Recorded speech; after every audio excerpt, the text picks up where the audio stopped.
ஒருத்தன் வாழ்க்கையில் கஷ்டப்படும்போது கடவுள் முன்னாடி நின்றுட்டு என்ன வேண்டுறான் அப்படின்னா, கடவுளே என்னால் வாழ்க்கையை வாழவே முடியல, வாழ்க்கையை வாழ்கிறதுக்கு எனக்கு வழிகாட்டி விடு ஆண்டவா அப்படின்னு சொல்லி கூப்பிட்டுட்டு இருக்கான் ஆண்டவனை. சரி, ஆண்டவனும் பரிதாபப்பட்டு நேரில் வந்து, நான் சொல்கிறத கேளுப்பா, நீ உன் ரூமுக்கு போ, அப்போ நீ உன் வாழ்க்கையை வாழ்கிறதுக்கான வழிகாட்டுதல் அங்கே இருக்குது அப்படின்னு சொன்னோடனே இவன் என்ன பண்ணுறான், உடனே வந்து ரூமுக்கு போகலாம், அங்கே வைரம் தங்கம் வைடூரியம் எல்லாம் கொட்டி கிடக்கும், நம்ம உடனே இப்போ கோடீஸ்வரன் தான், கடவுள் ரொம்ப நல்லவர் அப்படின்னு சொல்லிட்டு மாடிப்படி ஏறுறதுக்காக ஒரு அடி எடுத்து வைக்கும்போது மாடிப்படி பேசுதான். என்ன சொல்லுதான் அப்படின்னா, ஒவ்வொரு அடியும் நீ வாழ்க்கையில் வந்து கவனமாக எடுத்து வைக்கணும், இல்லை கவனம் தவறின அப்படின்னா நீ இடறி கீழே விழுவது ஈஸியாக இருக்கும், அதனால் வாழ்க்கையில் ஒவ்வொரு அடியும் பார்த்து கவனமாக சிந்திச்சு எடுத்து வைய அப்படின்ன வாட்டி அவன் பொறுமையாக ஏற ஆரம்பிக்கிறான்.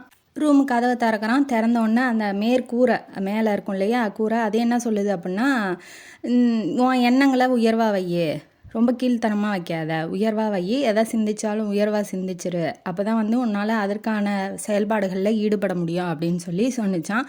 அடுத்தது ஃபேன் என்ன சொன்னிச்சு அப்படின்னா, எப்போவுமே கூலாக பிரச்சனை வந்தால் கூலாக இருக்க கற்றுக்கோ, அப்போ தான் பொறுமையாக கூலாக ஹேண்டில் பண்ணினா தான் அந்த பிரச்சனையிலேருந்து நீ வெளியில் வர முடியும் அப்படின்னு சொன்னிச்சான்.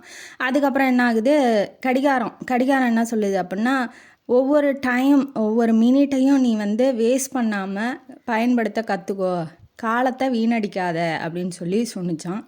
கேலண்டர் என்ன சொல்லுது அப்படின்னா, நான் எப்படி டெய்லி என்னை புதுப்பிச்சுக்கிறேனோ அதே மாதிரி நீயும் உன்னை புதுப்பிச்சு டெய்லி அப்டேட் ஆகிக்கோ அப்படின்னு சொல்லி சொல்லுது. அடுத்தது மணி பர்ஸ் என்ன சொல்லுது, வருங்காலத்துக்கான சேமிப்பை நீ சேர்த்து வச்சுக்கோ அப்படின்னு சொல்லுது. தரம் என்ன சொல்லுது அப்படின்னா, எத்தனை பேர் என்னை போட்டு மிதித்தாலும் நான் மற்றவங்களுக்காக உதவுறேன் இல்லையா, அதே மாதிரி நீயும் எத்தனை பேர் உன்னை வந்து அவமானப்படுத்தினாலும் உனக்கான திறமையை நீ வளர்த்து முன்னேறு அப்படின்னு சொல்லி சொல்லுது. அடுத்தது லைட் என்ன சொல்லுது அப்படின்னா, நான் வந்து இருளை விலக்கி வெளிச்சம் தர மாதிரி நீயும் பல பேர்த்து வாழ்க்கையில் இருக்க இருளை நீக்கி வெளிச்சம் தரக்கூடிய செயல்களில் நீ ஈடுபடு அப்படின்னு சொல்லி சொல்லுது. இதன் மூலயமா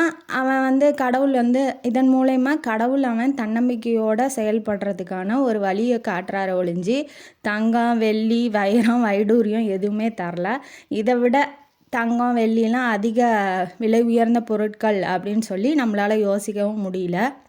இந்த மாதிரி செயல்பாடுகளை உங்கள் வாழ்க்கையில் செயல்படுத்தி வாழ்க்கையை முன்னேற வழியை பாருங்கள். அடுத்தவங்களுக்கும் முன்னேறத்துக்கு உதவியாக இருங்க. தன்னம்பிக்கையை உங்களுக்குள்ளே வளர்த்துக்கோங்க. எது நம்மள்கிட்ட இல்லையோ அதை வந்து போராடி முயற்சி பண்ணி வெற்றி பெறணும் அப்படிங்கிற ஒரு தன்னம்பிக்கையை உங்களுக்குள்ளே வளர்த்துக்கோங்க.